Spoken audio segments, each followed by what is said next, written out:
Unya sa diha nga naglisod ang imong kinabuhi, nakahinumdum ba ka sister nga niadto kag vulcanizing kay imong gipadungag hangin ang imong ilong? Daghan ako giadtuan nga mga dapit sister pero wa gyud naingon nga oh Brad akong gipadungag hangin ni akong ilong sa vulcanizing. Nganong ako ning gipangutana tungod kay gusto nako nga mapamalandong nato nga ang atong gininhawa sa atong ilong dili ni siya ordinaryo. Dili ni mo sugot og sagulag laing hangin. Ako nakaagi ko nga na hospital ko usa ka semana. Abi niyo duha ka tangke sa oxygen ang nahurot nako. Pero na-imagine ako sister pagkahuman nga nigawas ko sa hospital ko Ginoo kung ang akong gininhawang original nga gikan nimo kumuha na bisan pag usa kagatos ka tangke. Wala na ko karon. Di tigulang akong nakitaan sa YouTube. Nagsakit unya wa may silingan ni duol. Na-discover nila sa na nakalabay unya nakitaan siya. Ang tigulang nakuya pa na gitabang gidala sa ospital. Karon pagdala sa ospital taod-taod siya sa ospital. Nang nagdala niya kay wa man pud intay kwarta. Di mo tong nangayo og hinabang samtang gitabang pang mong tigulang sa nakita nako didto. Karon sa dihang naayo na ang usa ka tigulang nakot kapina 80 ang iyang edad. Pagmata na niya kumusta siya sa doktor. Naayo na siya. At pagkaayo niya pwede na katay nga mogawas. So ang imong bill gipakita sa bill. Pagpakita sa bill, mga igsoon 500,000. Pagkakita sa tigulang, ang tigulang perting hilak. Siya tayo, ayaw lang kaguol ini. 500,000 ni siya, pero doon na mutabag ini. Ingon ang usa ka tigulang siya, Dok, sabi ni mo, wa gyud ko mohilak tungod anang 500,000. Ano man? Kay wa gyud ko maguol anang 500,000 kay kaya nako bayran bisan pag 1 million. Pero ang akong gihilakan nga ang akong kinabuhi pila lang kaadlaw ko dinhi sa ospital. Mobayad ko 500,000. Samtang 80 nako katuig wa gyud ko nakabayad sa Ginoo bisag piso.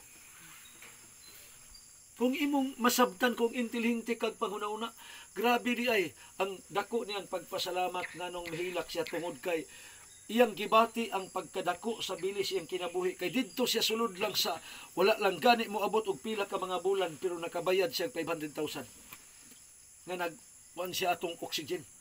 Muna ang atong hangin sister sa atong gininhawa dili ni ordinaryo. Munang giingon ako ganiha 27:3 sahob ingon siya kay bugos paman ang akong kinabuhi dinhi kanakong espiritu sa Dios niya sa akong mga ilong naabay ni anhi nga naningil og bill sa imong gininhawa. Ako sigurado nga sister mo ingon wala. Pero imong suga, imong tubig. Ang mga tao kung imong walihan nga hapit na matapos ang kalibutan, ang tao makadungog, moingog, wa mi maguol og matapos ang kalibutan, ang among kikagulag matapos ang bulan. Nga naman, kaing bayrono na pusuga kurente. Nga naman, kay importante din eh. Di ka kabayad, 2, 3 ka bulan. Ay kung ingnag moabot pa nag 5 ka buwan, putlan ka. Pero sa kinabuhi na to, sister, 40 katuig, walay kolektor nga mianhi nga naningil. Ingong Ginoo niya, imong ginhawang, bayronon nimo karong tuiga. Di ba wala? Gipakita niya ang dako kayong pagmahal. O ikaduha, kung naapa ba'y mama nimo, sister? Naapa. O, usa ni nga purpose. Ang sikretos kinabuhi nga motaas king kalibutan, Exodus 20, versikulo 12, tahura ang imong amahan o imong inahan, aron ang imong kinabuhi mo taas ning ibabos kalibutan. Usa ni mga sikreto. Munang giingon ako apil na sa katungdanan nimo. Tungod kay gimahal ka sa Ginoo. Muna nga mamalantong pag-ayo, mudagan man pud ang laing mga tuig sa kinabuhi. Ato yung pamalandungan pag-ayo. Pasalamat pud bis Ginoo nga matud niyo ugma muuli na mo niya nakaabot gyud mi dinhing nakit-anay kita. Gusto namo nga mabalo ninyo sa inyong pagpamauli sa malita nga ato gyung pamalandungan kanunay nga ang Dios nagmahal og nagpangga nato. Muna ang awit ganiha kung imong nadungog unsa may ibalos ko sa Dios di ta kabalos sa Dios. Muna nga si Salmista David kadto na ingon 116:12 sa Salmo, unsa may akong ibayad kanimo Ginoo. Dili ta kabayad. Ining kinabuhi nga niya nato kay nga naman ang kantidad ini wala wala gid siya masulti kay nga naman wa may baligya pud ani. Di ka kaadtos palengke magpalit ani. Munang ato ra gyud pagpasalamat sa Ginoo. Munang ang pagpasalamat dili babag kung wa man kay kwarta ka man. Dili man pud palito nimo sa tindahan brother ang pagpasalamat. Naana sa inyong kasing-kasing ang pagpasalamat ngadto sa Ginoo. O sa atong mama, atong pamalandungan kay mo si David 22:9 og 10 sa Salmo, sa ikaw o Dios mo'y nagkuha kanako gikan sa taguang kansa akong inahan. Og ikaw mo'y nagdumdum kanako ngadto sa suso sa akong inahan. Munang si Abraham 21:8 sa Henesis, sa diha nga gilutas si Isaac, lutas kanang pag-undang sa pagtutoy, naghimo siya dakong selebrasyon. Muna nga doon na day mga butang kaangay na itong pamalandungan nga atong pasalamatan gyud ang Dios. So ayaw kaguol nga wala mo ka-prepare kay amo po ning gituyo nga mianhimi aron dili pod mo ma-stress nga matagbaw mo inandamay. So may hinaot lang mi nga sagasa nga among nabitbit karon, pero ang pinakagyod Isaias 40 bersikulo 8, ang gasa nga among gidala ang pulong sa Ginoo nga wala gyud kamatayon. Kining mga material mulabay ra ni, mawala ra ni siya. Unang atong gyud akong sentro nga atong pasalamatan ang atong buhi nga Dios. Sa unang Kronikas 29 bersikulo 13, niingon si Salmista David, pasalamatan ko ikaw o Dios ug akong ihatag kanimo ang mga butang nga gikan ra pud kanimo.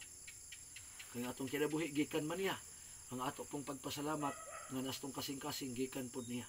Uning si David niingon, unsay akong ibayad nimo, wa gid siya kakaplag unsay ibayad. Naman, Hagyo 2:8, niingon ang kasulatan, ang salapi ug bulawan ako Muna wa gid ta ibayad, tradisyon. Ang ato ra gyud, gusto ra gyud sa Ginoo, Roma 12, ihalad ninyo ang inyong mga kinabuhi, ang inyong espirituhanong pagsimba. Malipay ang Dios niini nga ato nga ikonik ang atong kinabuhi ngadto kaniya sa matag karon ug unya. Kay wa ta masayod ang atong kinabuhi. Pila lang ka mga tuig, iyaning bawion. Maning buntag, manghinaot ko nga inyo ning gikalipay ang among pag-abot ni ini nga mao nga kabuntagon. So ako may nagtindog, ako'y una nga mohatag og wishes para sa imo sister, no? O dili lang sa imo sa pikas nimo tibok nimong panimalay. 9 bersikulo 11 diya sa proverbio, ang Dios mo'y magpilo-pilo sa imong mga adlaw aron mahimo kining daghan nga mga katuigan. Lamang kung dili magyud maabot nato ang taas nga katuigan ining kinabuhi, dugang na kong wish kanang nasa unang Juan 2:25, ang iyang gisaad kaninyo mao ang kinabuhi nga walay katapusan. Ug ako nagtuo nga kamo naghandom usab niini. So happy birthday og maayong buntag sa ato ang tanan. Amen.